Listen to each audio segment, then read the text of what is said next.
สบายดีพี่น้องทุกคนเด้อคลิปนี้ก็มีแนวดีๆแซ่บๆมาแบ่งมาปั่นมาแซ่ให้พี่ให้น้องเบิ่งนำกันเนาะพี่น้องเนาะสายน้ำหวานรวมมิตรเด้อพี่น้องเด้ออันนี้เป็นนำเสนอ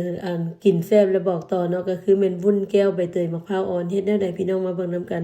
ง่ายๆเอาน้ำซาซีเอาต้มให้มันร้อนฟดๆแล้วก็มอดไฟปึ๊บแล้วก็ถอกผงวุ้นที่ว่าเขาเจ้ามิกมาเรียบร้อยนะเอาลงไปแล้วก็ตีให้มันนั่นละเอียดดีถ้าในตัวนี้เด้อพี่น้องเด้อลองเอามาเฮ็ดกินเบิ่งเด้อพี่น้องเด้อผู้ใดที่ว่ามักซื้อตัวกระป๋องนะเอาตัวนี้มาเฮ็ดพี่น้องจะแซ่บอีหลีได้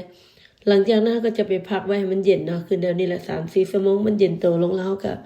เอามาซอยพี่น้องซอยตามใจมักพี่น้อง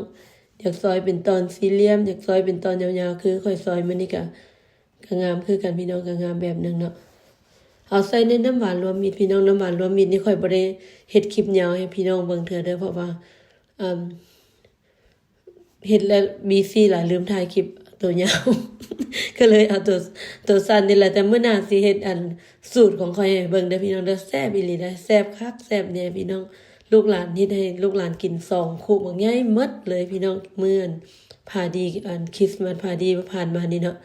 แซ่บหลายพี่น้องลูกหลานมักหมดทุกคนสูตรนี้